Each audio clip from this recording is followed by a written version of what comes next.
ఇప్పటికే సాయి కృష్ణ కేసులో రోజుకో మలుపు తిరుగుతుంది. ప్రస్తుతం మనతో పాటు అడ్వకేట్ రజనీ ఉన్నారు. ఆవిడతో మాట్లాడదాం. మేడం, ఇప్పటికీ రోజుకో విచారణ జరుగుతుంది. కొంతమంది వచ్చి సరెండర్ కూడా అయ్యారు నిన్న కానిస్టేబుల్స్. అసలు ఈ సిట్ విచారణ కరెక్ట్గానే జరుగుతుందంటారా?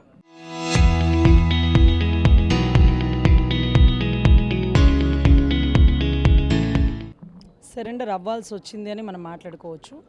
సిట్ విచారణ జరుగుతుంది అంటే సిట్ కూర్చుందనే భావించాలి. ఎందుకంటే ఈరోజు అడ్వకేట్లు మారడం చాలా హాస్యాస్పదం, ఆశ్చర్యార్థకం. అంటే ఇన్నాళ్ల నుంచి ఉన్న అడ్వకేటు ఎందుకు మారాల్సి వచ్చింది? కోర్టు ప్రొసీడింగ్స్లో చాలా ఇంపార్టెంట్ ఘట్టం ఈరోజు 29వ తారీఖు ఏం జరుగుతుందని రెండు తెలుగు రాష్ట్రాలు ఉత్కంఠగా ఎదురు చూస్తున్నాయి. ఎందుకంటే తెలంగాణలో కూడా లాకప్ డెత్ అంత ధైర్యం ఏ పోలీస్ ఆఫీసరు, ఏ ప్రభుత్వాలు చేయలే.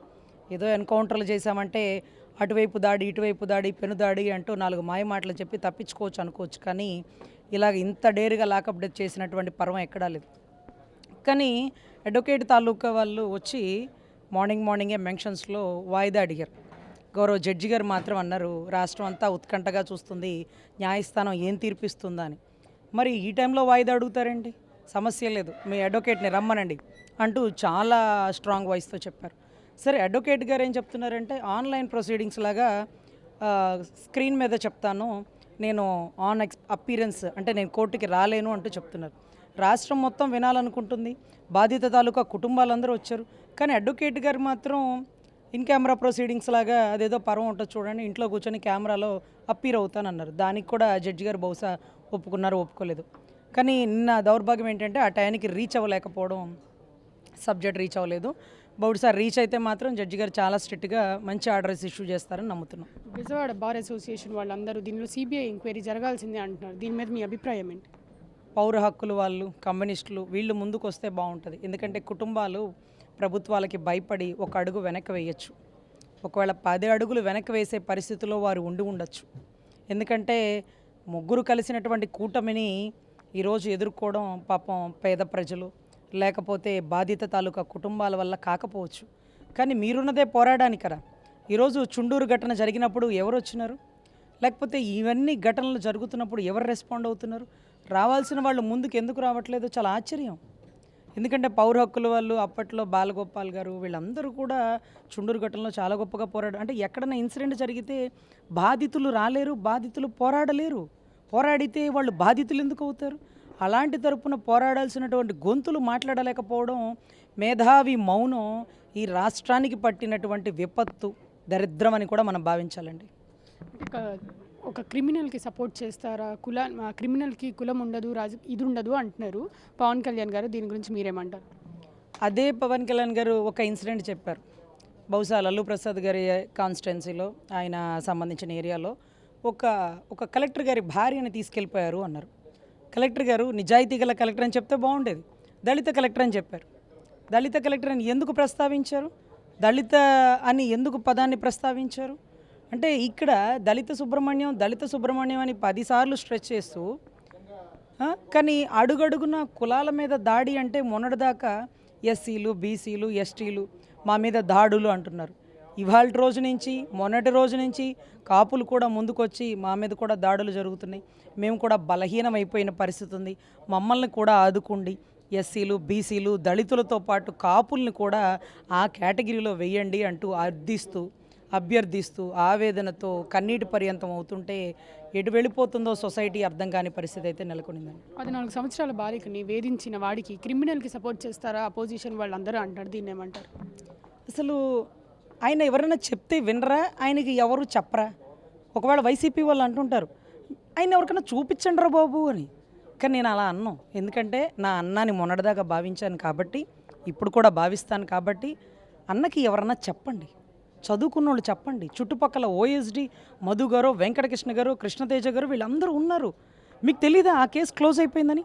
10 ఏళ్ల క్రితం జరిగిన కేసు అని మీకు తెలీదా?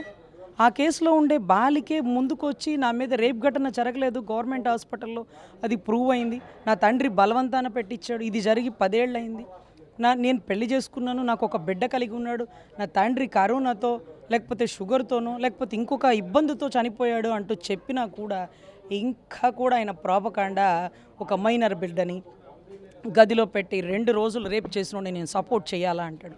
అయ్యా వాళ్ళు సపోర్ట్ చేసి సభ్య సమాజంలో తిరుగుతున్నారేమో నాకు తెలియదు, కానీ అలాంటి వాడిని గెలిపించండి అని దౌర్భాగ్యంగా చింతమనేని ప్రభాకర్ గారి విషయంలో మీరు చెప్పారు. 20 కేసులు, అక్కడ 90 కేసులట. తమరు దగ్గరుండి ఆయన గెలిపించమన్నారు. ఆయనే స్వయంగా నీ అన్ననే గెలిపించుకోలేనోడు నువ్వు మమ్మల్ని గెలిపించావని గతంలో తమరి గురించే ప్రచారం చేశారు. మీ కర్మ ఏంటో, మిమ్మల్ని ఎవరు తిడితే వాళ్ళ పక్కనే మీరు ఉండాలి, మిమ్మల్ని ఎవరు తిడితే వాళ్ళకే మీరు పొగడాలా, ప్రచారం చేయాలా, వారినే దగ్గరుండి గెలిపించాలా. ఇదేదో పూర్వజన్మ శాపంలాగా అనిపిస్తుంది.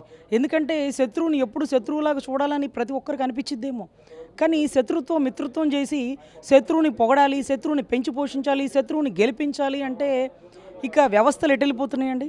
అంటే ఒకప్పుడు నా కులం చూసి ఓటేయండి అన్న పవన్ కళ్యాణ్ ఇప్పుడు కుల మతాలు ఉండకూడదు రాజకీయాల్లో, లేకపోతే ఆంధ్రప్రదేశ్ బాగుపడదు అని అంటున్నారని వైసీపీ వాళ్ళు చెప్తున్నారు. దీని గురించి మీరేమంటారు? ఆయన అన్నది అబద్ధమా నిజమా అనేది నాడు నేడు ప్రోగ్రాం లాగా ఆయన అన్న మాటని ఆయనకి రివైండ్ చేస్తుంది ఈరోజు గూగుల్.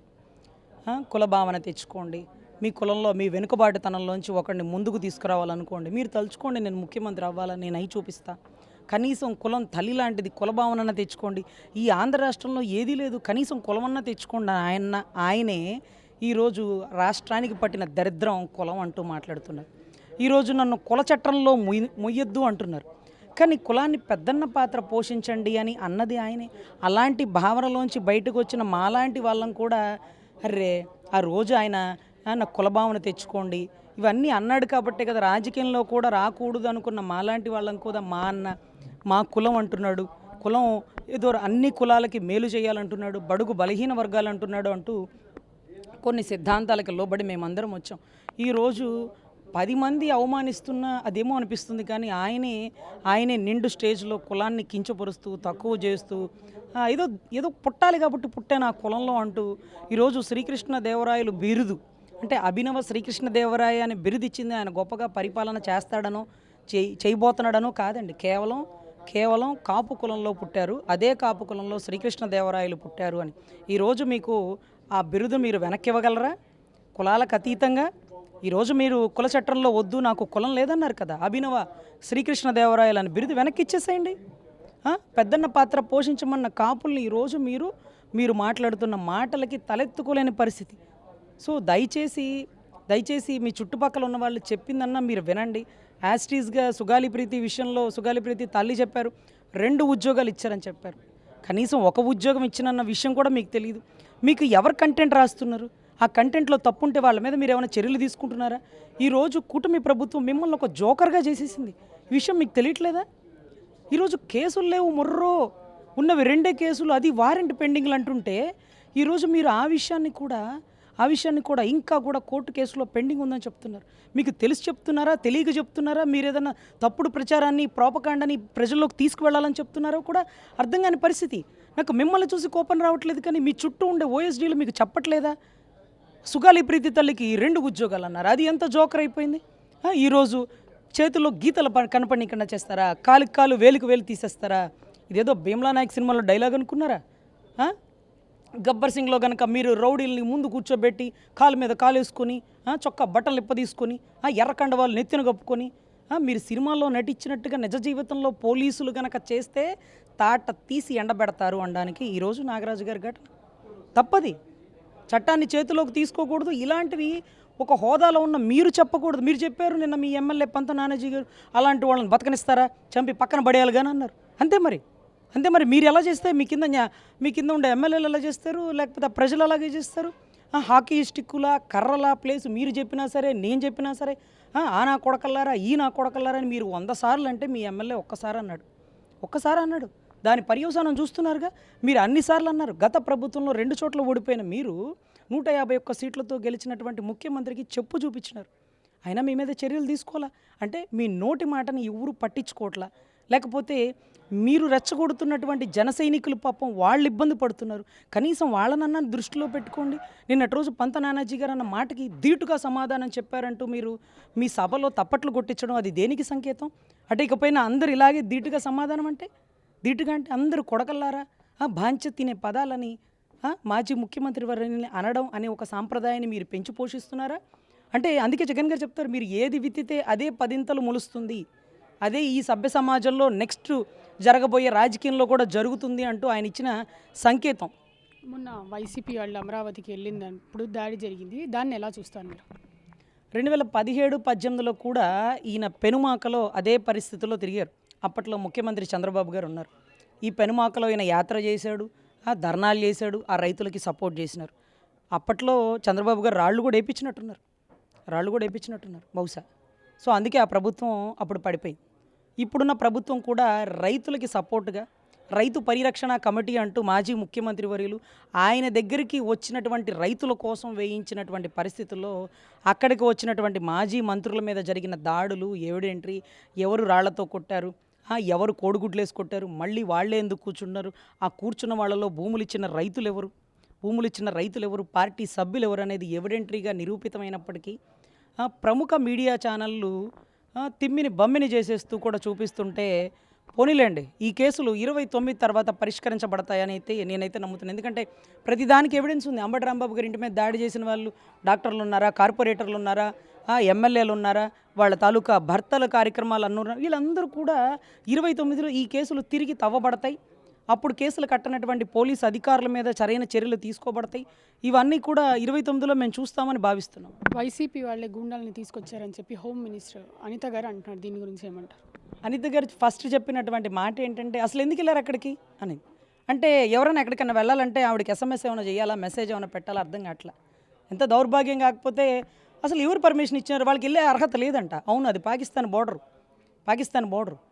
అదేదో అసలు ఎంత దారుణం అంటే నిన్నటి రోజు ఆవిడ పైలట్ ప్రాజెక్టుగా ఏదైతే బీచుల్లో హెల్త్ డ్రింక్ని ఆవిడ ప్రొడ్యూస్ చేస్తున్నారు. హెల్త్ డ్రింక్ ఏంటంటే ఈరోజు కోకోకోలా కంటే ఎక్కువ క్యాలరీస్ తక్కువ ఉండేటటువంటి బీర్లని వాళ్ళు పెంచి పోషిస్తూ ఈరోజు బీచ్ల్లో పెట్టాలనుకున్నారు. అప్పుడు అనిపించింది చదువుకున్న విద్యావంతుడు జేడి లక్ష్మీనారాయణ గారు ఉంటే బీచ్ల్లో వివేకానందుడు పుస్తకాలు పెట్టమనేవాళ్ళు. కానీ ఈరోజు వ్యాపారస్తుడిని ఎంపీగా చేసినారు. వ్యాపారస్తుడు ఏం చేసినాడు, బీచ్ల్లో బార్ షాపులు ఉండాలి, బీర్ షాపులు ఉండాలి, అది హెల్త్ డ్రింక్గా ప్రొజెక్ట్ చేస్తున్నారు. ఇందాక ఒక మహిళ కూడా చెప్తున్నారు, ఇదే మీ పార్టీ ఆఫీస్లో కాఫీలు, టీలు, మంచినీళ్ళు ఇవ్వడం మానేసి హెల్త్ డ్రింక్స్ ఇవ్వండి, బాగా ఆరోగ్యకరమైన డ్రింక్స్ ఇవ్వండి.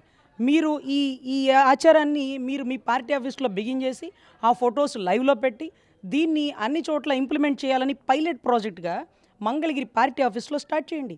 పైలట్ ప్రాజెక్ట్గా బీర్లు ఎన్ని అమ్మగలుగుతారో, ఎంతమంది తాగలుగుతారో, తాగేవాడి కెపాసిటీ ఏంటో, తర్వాత వాడి హెల్త్ ఎంత ఇంప్రూవ్ అయిందో వాళ్ళ కుటుంబ సభ్యులతో కూడా మీరు మాట్లాడించుకున్నాక ఈ పైలట్ ప్రాజెక్ట్ బీచ్ల దగ్గరకు తీసుకురండి. ముందు మీ పార్టీ ఆఫీస్తో, మీ కార్యాలయాల్లో, మీ ఇంట్లో మీ పిల్లలకి హెల్త్ డ్రింక్స్ ఇచ్చాక తర్వాత మా దగ్గరికి రమ్మని గౌరవ హోంశాఖ మంత్రి వర్యులు, అది కూడా అంటే టూరిజం డెవలప్మెంట్ అంట, నీ శాఖ నువ్వు చెయ్యవమ్మ తల్లి, నీ శాఖలో సోహెల్ ఎవరంటే హూ ఇజ్ ఇట్ అని మాట్లాడుతున్న మీ అవకతవక భాష, ఒక ప్రశ్నకు ఆన్సర్ తెలియదు. అక్కడ చింతమనేని ప్రభాకర్ ఇంటి మీద దాడి చేస్తున్నాడమ్మా అంటే తప్ప తాగి అంటే ఏమండి దాని గురించి మీకేం తెలుసు, నాకేం తెలుసు, పోలీసు వాళ్ళు ఎంక్వైరీ చేస్తారంట, మీకు తెలియకపోవచ్చు. పాపం రిపోర్టర్ల ఎక్స్పీరియన్సే, వాళ్ళకి తెలుసు ఏది తప్పో ఏది ఒప్పో. పోలీసులు చేసుకునే కాడికి మీరెందుకు కూర్చున్నారా మీటింగ్లో, మీరు లేచి వెళ్ళిపోవాల్సింది. డీజీపీ చెప్పేవాడు సమాధానం. ఒక మహిళని నడి రోడ్డు మీద కొడుతుంటే ఒక దళిత మహిళని మీరు రియాక్ట్ అవ్వరు, మహిళా కమిషన్ రియాక్ట్ అవ్వరు, మహిళా హోమ్ మినిస్టర్ రియాక్ట్ అవ్వరు. కానీ ఆవిడ మేకప్ గురించి మొన్న మధ్య ఒక లైవ్లో నేను ఉన్నప్పుడు ఒక హైకోర్టు నుంచి వస్తూ లేట్ అవుతుందమ్మా 4 తర్వాత మీరు మీటింగ్ పెట్టుకోండి జూమ్ అంటే ఆ రిపోర్టర్ గారు చెప్తున్నారు నేను మేకప్ తీసేశానండి, రేపు పెట్టుకుందాం మీటింగ్ అనింది. అదేంటమ్మా ఏదో ఒకటి అది కోర్టు కేసు అడిగినారు కదా అంటే లేదండి నేను మేకప్ తీసేసినాను, రేపు మార్నింగ్ ఎర్లీగా పెట్టుకుందామని. దాంట్లో తప్పే ఉంది. ఇప్పుడు మీరు మేకప్ వేసుకున్నారా, మీరు అందంగా రెడీ అయ్యారా? అవును మరి నేనైతే మీ మీడియా చూస్తున్నప్పుడు మీరు జ్యువెలరీ ఏం పెట్టుకుంటారు, మీరు మెడలో నక్లీస్ ఏం వేసుకుంటారు, మీరు ఎంత అందంగా ఉన్నారు, రోజు రోజుకి మీరు ఎంత అందంగా ఇంప్రూవ్ అవుతున్నారో మీకు తెలియటల్లా. గతంలో మీరు కన్నీటి పర్యంతమై అసెంబ్లీలో ఏడ్చిన గట్ట నేను చూసిన, అప్పుడు మీరు ఎలా ఉన్నారు, ఇప్పుడు మీ ఎంత అందంగా ఇంప్రూవ్ అవుతున్నారు నేను గమనిస్తున్నా. నేనైతే అవే చూస్తాను, ఎందుకంటే ఏ ప్రశ్నలకి ఆన్సర్ మీకు తెలియదు కాబట్టి. మీ ప్రెస్ మీట్లో నాకు చూడాలని కూడా పెద్దగా అనిపించదు, కానీ మీ డ్రెస్సింగ్ సెన్స్ నాకు బాగా నచ్చుతుంది, మీ శ్రద్ధ నాకు నచ్చుతుంది. సో అందం మీద మీరు పెడుతున్నటువంటి శ్రద్ధ అంటే క్రాఫ్ మీద కాదు గ్రాఫ్ మీద పెట్టమంటారు చూడండి, ఆ మాదిరిగా పెడితే బాగుంటుందేమోనని రాష్ట్ర ప్రజల భావనేమో. సార్ నేనైతే మిమ్మల్ని క్రిటిసైజ్ చేయలే, మీరైతే చాలా బాగున్నారు, ఇంకా కూడా బాగుండాలని కోరుకుంటున్నాను. ఇది ఇక్కడ పరిస్థితి. కెమెరామ్యాన్ ధీరజ్తో అథా మహమ్మద్ RTV విజయవాడ.